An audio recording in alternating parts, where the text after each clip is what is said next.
Hello everyone. आज हम Python programming for economics and finance book जो कि लिखी है थॉमस सर्जेंट एंड जॉन स्टेकोरिस्की ने, इसका हम पहला चैप्टर रिव्यू करेंगे जो कि है अबाउट पाइथन। तो इस चैप्टर में हम देखने वाले हैं ओवरव्यू, पाइथन क्या है और साइंटिफिक प्रोग्रामिंग क्या होती है और पाइथन की मदद से हम कैसे साइंटिफिक प्रोग्रामिंग कर सकते हैं। क्रिस वेगन्स ने पाइथन की इम्पोर्टेंस बताने के लिए इसको कंपेयर किया था आर से, और ये कहा था कि जो लोग आर इस्तेमाल कर रहे हैं उनको जल्दी शिफ्ट हो जाना चाहिए पाइथन पर। तो ओवरव्यू देखते हैं इस चैप्टर का। तो इस चैप्टर में हम देखने वाले हैं कि पाइथन क्या है, इसको हम कंपेयर करेंगे दूसरी लैंग्वेजेस के साथ, और हम देखेंगे कुछ एबिलिटीज पाइथन की। तो सबसे पहले हम समझते हैं कि पाइथन क्या है। तो पाइथन एक जनरल पर्पस प्रोग्रामिंग लैंग्वेज है जिसको 1989 में बनाया था डच प्रोग्रामर यूडो वैन रूसम ने। ये एक free and open source language है और इसकी जो पॉपुलैरिटी है ये बढ़ती जा रही है। अब हम पहले कुछ कॉमन यूजेस देखते हैं पाइथन के। तो पाइथन सभी एप्लीकेशन डोमेन्स में इस्तेमाल हो रही है आज के टाइम में, जैसे कि communication, web development, computer graphic interface and graphical user interface, game development, resource planning, multimedia, data science, security और बाकी बहुत सी एप्लीकेशन डोमेन्स में पाइथन का हम इस्तेमाल कर रहे हैं। और internet services and hitech companies जैसे कि Google, Netflix, Meta, Dropbox, Amazon, Reddit, ये इस्तेमाल भी करती हैं पाइथन का और सपोर्ट भी करती हैं इसको एक्सटेंसिवली। और पाइथन के इस्तेमाल से हम देखेंगे कि साइंटिफिक कम्युनिटी में इसकी पॉपुलैरिटी बहुत बड़ी है और इसी की वजह से साइंटिफिक अचीवमेंट्स में भी मदद मिली है, जैसे कि स्पेस साइंस में, पार्टिकल फिजिक्स में एंड जेनेटिक्स में, और बहुत सी ब्रांचेज ऑफ अकेडमिया में भी पाइथन की मदद से हमें साइंटिफिक अचीवमेंट करने में मदद मिली है। अब हम अगर रिलेटिव पॉपुलैरिटी देखें तो जैसे कि हम इस ग्राफ में देख सकते हैं कि पाइथन की पॉपुलैरिटी 2012 के बाद बहुत ज़्यादा बढ़ी है एज़ कम्पेयर टू मैटलिब, जिसकी पॉपुलैरिटी अब पाइथन के आने के बाद घटी है।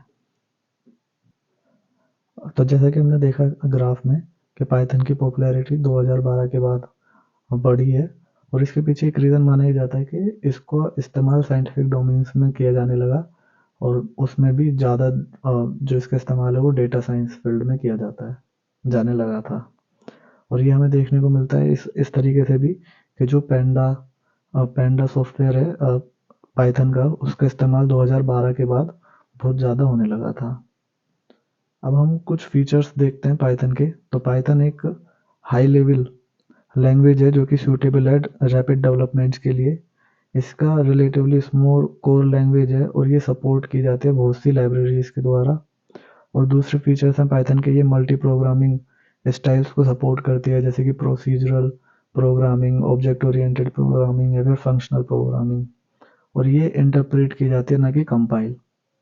अब हम इसके सिंटैक्स की बात करें तो पाइथन का जो सबसे अच्छा फीचर है वो ये है कि इसका जो सिंटैक्स है वो बहुत ही एलिगेंट है, और एलिगेंट सिंटैक्स होने की वजह से ये इजी टू रीड है और इजी टू रिमेंबर है। साइंटिफिक प्रोग्रामिंग में पाइथन किस तरीके से इस्तेमाल की जा सकती है, तो बहुत सी फील्ड्स हैं जहाँ पर पाइथन या तो डोमिनेंट प्लेयर है या फिर एक मेजर प्लेयर है, और इन फील्ड्स में आती हैं machine learning and data science, astronomy, chemistry, computational biology, meteorology, natural language processing, और अब इकोनॉमिक्स में भी इसका इस्तेमाल काफ़ी ज़्यादा किया जाने लगा है। अब साइंटिफिक प्रोग्रामिंग की बात करें तो हम न्यूमेरिकल प्रोग्रामिंग कर सकते हैं पाइथन की मदद से, जिसके लिए हम एक इसकी लाइब्रेरी नमपाई, उसका इस्तेमाल हम कर सकते हैं। तो नमपाई की मदद से हम fundamental matrix and array processing capabilities का इस्तेमाल कर सकते हैं।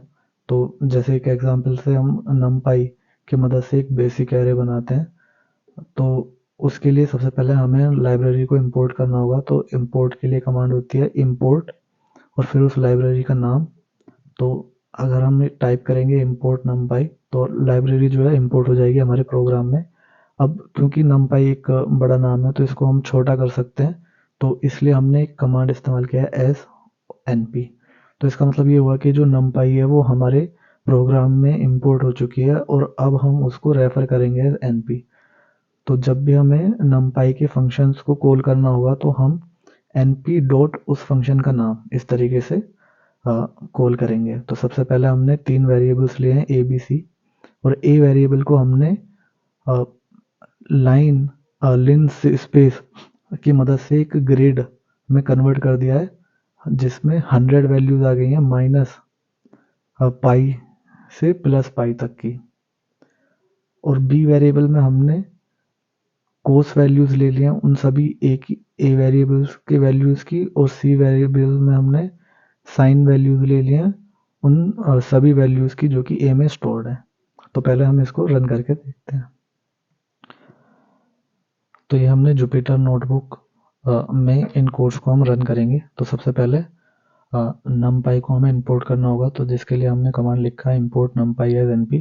इसको हम रन करते हैं। अब हमने पहला वेरिएबल a उसको वैल्यू असाइन की है माइनस पाई से प्लस पाई के बीच की 100 वैल्यूज और हम चेक करते हैं कि ये वैल्यूज किस तरीके से आई हैं। तो एक एरे बन गया है वैल्यूज का जो कि माइनस पाई से प्लस पाई तक की वैल्यूज हैं। अब हम बी वेरिएबल बनाएंगे जिसमें हम इन सभी वैल्यूज का साइन फंक्शन असाइन करेंगे। तो इसको रन करते हैं। तो ये हमारी बी वैल्यूज हो गई जो कि साइन है इन साइन वैल्यूज है इन सभी वैल्यूज की। अब हम कोस वैल्यूज असाइन करेंगे ए की सभी वैल्यूज को। तो हम कमांड यूज करेंगे np.cos। इसको हम रन करके देखते हैं। तो ये कोस वैल्यूज हो गई उन सभी वैल्यूज की। अब हमें इंटरेक्शन देखना है जब हम साइन की वैल्यूज का और कोस की वैल्यूज का करते हैं। तो हम इस कमांड को रन करते हैं। तो ये कमांड हमें जो आंसर दे रही है वो बहुत क्लोज है 0 के। और अगर हम उल्टा करें कोस वैल्यूज इनटू साइन वैल्यू तो ये भी हमें सिमिलर ही रिजल्ट दे रही है। तो जैसे कि हमने रन करके देखा अभी इस प्रोग्राम में, तो ये वैल्यू क्लोज आई है 0 के। तो पाइथन में हम इंटीग्रेशन की वैल्यूज भी कैलकुलेट कर सकते हैं। जैसे कि अगर हमें इस इंटीग्रेशन की वैल्यू कैलकुलेट करनी है तो उसके लिए हमें स्काईपाई लाइब्रेरी को इंक्लूड करना होगा। उसके हमें 2 फंक्शंस चाहिए होंगे, नॉर्म एंड क्वाड। और जब हम इन कमांड्स का इस्तेमाल करेंगे तो हमें इसकी वैल्यूज मिल जाएगी। अब हम इसको भी एक बार रन करके देखते हैं। सबसे पहले हम स्काईपाई के फंक्शंस जो हमें चाहिए उनको इंपोर्ट करेंगे। अब हम एक फंक्शन बनाएंगे जिसको हम नॉर्म के बराबर रखेंगे, नॉर्मल डिस्ट्रीब्यूशन। अब हम वैल्यूज फाइंड करेंगे और एरर फाइंड करेंगे उस इंटीग्रेशन का। तो उसके लिए हम क्वाड फंक्शन का इस्तेमाल करेंगे और नॉर्म फंक्शन में हम प्रोबेबिलिटी डेंसिटी फंक्शन का इस्तेमाल करेंगे और इसकी लिमिट हमने -2 से 2 दे दी है। अब इसकी वैल्यू चेक करते हैं। तो ये वैल्यू आ गई उस क्वाड तो ये वैल्यू आ गई उस इंटीग्रेशन की। अब इसका जो एरर है हम उसकी वैल्यू भी फाइंड कर सकते हैं। तो ये वैल्यू उस एरर की आ गई। तो जब हमने इस प्रोग्राम को रन किया है तो हमारा आंसर भी सेम आया है। अब स्काईपाई लाइब्रेरी की मदद से हम linear algebra, integration, interpolation, optimisation, distribution and statistical technique and signal programming इनको परफॉर्म कर सकते हैं। साइंटिफिक प्रोग्रामिंग में जो दूसरी चीज़ आती है वो आती है ग्राफिक्स। तो हम पाइथन की मदद से क्रिएट कर सकते हैं फिगर्स एंड ग्राफ को और उसके लिए हम इस्तेमाल करते हैं मैटप्लोटलिब का। तो मैटप्लोटलिब की मदद से हम प्लॉट कर सकते हैं, हिस्टोग्राम्स बना सकते हैं, कॉन्टूर इमेज बना सकते हैं, 3D ग्राफ्स बना सकते हैं, बार चार्ट्स बना सकते हैं और आउटपुट को हम डिफरेंट फॉर्मेट्स में सेव कर सकते हैं जैसे कि PDF, PNG, ESP इस तरीके से। और मैटप्लोटलिब में लेटेक्स जो है वो इसके अंदर एम्बेडेड ही होती है। तो हम जैसे कुछ एग्जांपल देखते हैं। सबसे पहले 2D प्लॉट का जिसमें एम्बेडेड है लेटेक्स एनोटेशन। ये पाइथन की मदद से हम इस तरीके से बना सकते हैं। ये 2D इमेज है और ये लेटेक्स एनोटेशन इंटीग्रेटेड है इस फिगर में। दूसरा एग्जांपल हम देखते हैं कॉन्टूर प्लॉट्स का। तो ये कॉन्टूर प्लॉट का एग्जांपल है जिसको हम बना सकते हैं पाइथन की मदद से। तीसरा हम एग्जांपल देखते हैं 3D प्लॉट का। तो पाइथन की मदद से हम इस तरीके के 3D प्लॉट्स बना सकते हैं। मैटप्लोटलिब के अलावा भी बहुत सी लाइब्रेरीज है पाइथन में जिसका इस्तेमाल हम ग्राफिक्स के लिए कर सकते हैं जैसे कि प्लॉटली, सीबॉर्न, सीबोन एक हाई लेवल इंटरफेस है मैटप्लॉटलिब के लिए, और एल्टेयर, बोखे, तो इन सभी लाइब्रेरीज का इस्तेमाल हम कर सकते हैं ग्राफिक्स के लिए। अब साइंटिफिक प्रोग्रामिंग में जो तीसरी कैटेगरी आती है वो आती है सिंबॉलिक अलजेब्रा की। तो पाइथन की मदद से हम सिंबॉलिक एक्सप्रेशंस को मैनिपुलेट कर सकते हैं, जैसे कि मैथमेटिका या फिर मैपल में किया जाता है। और उसके लिए हमें लाइब्रेरी इंपोर्ट करनी होगी सिम्पाई। तो सिम्पाई इंपोर्ट करके हम सिंबल्स बना सकते हैं, जैसे कि एक्स और वाई को हमने सिंबल एक्स और सिंबल वाई बना दिया है। तो अब जब भी एक्स और वाई हम यूज़ करेंगे अपने प्रोग्राम में तो वो सिंबल की तरह इस्तेमाल किए जाएंगे। अगर हम टाइप करते हैं अपने प्रोग्राम में x plus x plus x plus y, तो जो हमें आउटपुट मिलेगा वो मिलेगा 3x प्लस वाई। और हम मैनिपुलेट कर सकते हैं इन एक्सप्रेशंस को, जैसे कि हमने एक एक्सप्रेशन ली है जिसको हमने x प्लस वाई स्क्वायर किया है, और हम एक्सपेंड फंक्शन का इस्तेमाल करके इस पोलिनोमियल को एक्सपेंड कर सकते हैं। इसी तरह हम सिम्पाई की मदद से सोल्व भी कर सकते हैं पोलिनोमियल्स को। तो उसके लिए हमें सोल्व कमांड का इस्तेमाल करना होगा। और इसी के साथ सिम्पाई की मदद से हम लिमिट्स निकाल सकते हैं, डेरिवेटिव निकाल सकते हैं और इंटीग्रल्स फाइंड कर सकते हैं। तो उसके लिए हमें लेकिन ये फंक्शंस इंपोर्ट करने होंगे। तो अगर हम ये कमांड लिखते हैं लिमिट 1/x x 0, तो इसका मतलब है limit 1/x where x tends to 0, इसकी वैल्यू ये फाइंड करेगा और इसकी वैल्यू होती है इन्फिनिटी। तो ये हमें आंसर मिला है इन्फिनिटी। इसी तरीके से ये sine x over x when x tends to infinity, तो इसका आंसर मिला है 1। इसी तरीके से हम डिफ्रेंशिएशन कर सकते हैं और इंटीग्रेशन कर सकते हैं सिम्पाई की मदद से। अब हम इसको करके देखते हैं एक बार अपने जुपिटर नोटबुक में। तो ये हम अपनी जुपिटर नोटबुक में आ गए हैं, और सबसे पहले हम इंपोर्ट करते हैं सिम्पाई लाइब्रेरी को, और उसमें से हमने सिंबल और सोल्व को इंपोर्ट किया है। ये दो फंक्शंस हो गए। तो एक्स और वाई को हमने सिंबल बना दिए हैं, symbol x and symbol y, और उसके बाद एक एक्सप्रेशन लिखी है x plus y plus x plus y plus x और स्क्वायर। और इसको जब हम रन करेंगे तो हमें आउटपुट मिलेगा x square plus 3x plus 2y। तो इसने एक्स और वाई को एज अ सिंबल ट्रीट किया है। तो जब हम इस इक्वेशन को सोल्व करेंगे तो सोल्व फंक्शन की मदद से तो हमें आंसर मिल जाएगा। इसी तरीके से हम इस इक्वेशन को सोल्व करेंगे जो कि है x square plus x plus 2, तो उसका आंसर हमें मिल जाएगा।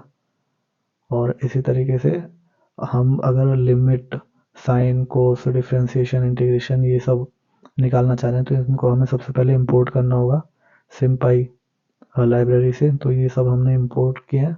अब हम निकालते हैं लिमिट 1/x की, जहाँ पर x की लिमिट है टेंड्स टू 0, तो इसका आंसर आएगा इन्फिनिटी। इसी तरीके से साइन x ओवर x, जहाँ पे x टेंड्स टू 0 है, इसकी लिमिट हम चेक करते हैं तो आंसर आ गया 1।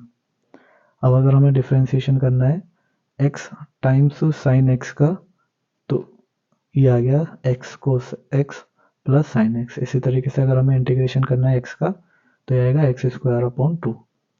अगर हम इंटीग्रेट करते हैं x साइन x कोस y, और यहाँ पे हमने जो इंटीग्रेशन करना है वो वेरिएबल है y, तो जब हम ये लिखेंगे तो अब ये इस एक्सप्रेशन में x को कांस्टेंट मान लेगा और सिर्फ कोस y को इंटीग्रेट करेगा। तो हम इसको करके देखते हैं।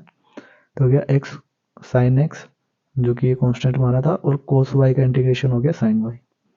इसी तरीके से हम कोस x का इंटीग्रेशन करेंगे साइन x, और अभी सेम इक्वेशन में अगर हम इंटीग्रेट कर रहे हैं x के रेस्पेक्ट में तो अब ये y को जो है कांस्टेंट मान लेगा। तो अब इसको करके देखते हैं। तो x साइन x का इंटीग्रेशन हो गया माइनस एक्स कोस x प्लस साइन x, और इसने कोस y को कांस्टेंट मान लिया तो उसको बाहर रखा है एक्सप्रेशन से, जो कि है कोस y। तो चौथा फीचर जो होता है साइंटिफिक प्रोग्रामिंग का, वो होता है स्टैटिस्टिक्स। तो पाइथन में बहुत सी लाइब्रेरीज हैं जिसकी मदद से हम स्टैटिस्टिक्स परफॉर्म कर सकते हैं। जो सबसे ज़्यादा पॉपुलर लाइब्रेरी है स्टैटिस्टिक्स के लिए वो है पेंडास। तो इसका एक एग्जांपल देखते हैं। तो हमने नमपाई का इस्तेमाल किया है रैंडम वैल्यूज जनरेट करने के लिए, और हमने पांडा को एज पीडी इंपोर्ट किया है और यहाँ पर सबसे पहले हमने डेटा इक्वल टू np.random.randn52 ये करके हमने एक मैट्रिक्स बना दी है 5 क्रॉस 2 की, और जिसकी जो वैल्यूज़ हैं वो रैंडम वैल्यूज़ हैं 0 और 1 के बीच में। फिर हमने एक अलग वेरिएबल बनाया डेट्स का जिसमें 5 पीरियड्स हैं, और हम पैंडा की मदद से एक डेटा फ्रेम बना रहे हैं जिसमें हमने जो इंडेक्स है वो ये डेट्स रख दिए हैं और बाकी वो वैल्यूज़ हैं। तो हमें इस तरीके की मैट्रिक्स दिखाई देगी जहाँ पर हम इसका मीन निकाल सकते हैं, इनके मोड निकाल सकते हैं, और इन डेटास पे हम बाकी स्टैटिस्टिकल टेक्निक्स का इस्तेमाल कर सकते हैं। तो हम एक बार इसको करके देखते हैं। तो अब हम अपने जुपिटर नोटबुक में वापस आ गए हैं। तो सबसे पहले हम इंपोर्ट करने वाले हैं पेंडास को और रैंडम वैल्यूज जनरेट करने वाले हैं जिसको हम डेटा में स्टोर करने वाले हैं। तो ये वैल्यूज हैं जो कि डेटा में स्टोर हो गई हैं, और ये हमने 5 कॉलम्स और 10 रोज बनाई हैं इसमें। और हमने फिर एक डेट से एक अलग वेरिएबल बना दिया है जिसमें हम ये 10 वैल्यूज स्टोर करने वाले हैं। इसको हम रन करके देखते हैं। तो अब डेट्स एक अलग वेरिएबल बन गया जिसमें 10 वैल्यूज हैं। अब हम पेंडा का डेटा फ्रेम इस्तेमाल करके कंबाइन करने वाले हैं इन दोनों वैल्यूज को। तो हमने कॉलम हेडिंग भी दे दी है। तो ये A1 A2 A3 A4 ये सब A5 ये कॉलम हेडिंग है। और अब हम इसको रन करके देखते हैं। तो इस तरीके से हमें एक टेबल मिलेगी। अभी हमने इंडेक्स नहीं दिया है तो अगले कमांड में हम इंडेक्स दे के देखते हैं। तो जब हम इसको रन करेंगे तो इंडेक्स, अब ये जो डेट्स थी वो एज इंडेक्स आ गई है इस टेबल में। अब हम इसका इन वैल्यूज़ का मीन निकाल सकते हैं, इन वैल्यूज़ का हम सम निकाल सकते हैं। तो ये सभी रो कॉलम्स के सम है। हम मीडियन निकाल सकते हैं इन वैल्यूज़ का। तो इसी तरीके से और भी लाइब्रेरीज हैं जिनकी मदद से हम स्टैटिस्टिक्स परफॉर्म कर सकते हैं, जैसे कि stats model, scikit learn, PyTorch, pro, lifeline, GeoPandas. अब पांचवा फीचर जो है साइंटिफिक प्रोग्रामिंग का वो है नेटवर्क्स एंड ग्राफ्स। तो इसको हम बना सकते हैं पाइथन की मदद से, और जो फेमस पाइथन लाइब्रेरी इस्तेमाल की जाती है वो है नेटवर्क एक्स। तो अगर हम इस तरीके से कमांड लिखेंगे तो हमें इस तरीके के नेटवर्क्स दिखाई देंगे। छठा फीचर है क्लाउड कंप्यूटिंग। तो पाइथन जो है ये रन कर सकता है क्लाउड्स में। तो इसका एग्जाम्पल है गूगल कोलैब। तो हम गूगल कोलैब में भी पाइथन रन कर सकते हैं और बहुत फास्ट रन होता है। इसी तरीके से दूसरी भी कमर्शियल एप्लीकेशंस हैं जैसे कि anaconda enterprise, Amazon web services, Google cloud and digital oceans. इसी के साथ हम पैरेलल प्रोसेसिंग भी कर सकते हैं। और दूसरी जो अचीवमेंट्स या डेवलपमेंट्स पाइथन में हुई हैं तो वो ये है कि जुपिटर का हम इस्तेमाल कर सकते हैं, नुम्बा का इस्तेमाल किया जा सकता है, CVXPY का इस्तेमाल किया जा सकता है। ये दूसरी डेवलपमेंट्स हैं जो कि साइंटिफिक प्रोग्रामिंग में हुई हैं पाइथन की मदद से। अब हम आने वाले वीडियोस में चैप्टर 2 को देखेंगे। Thank you.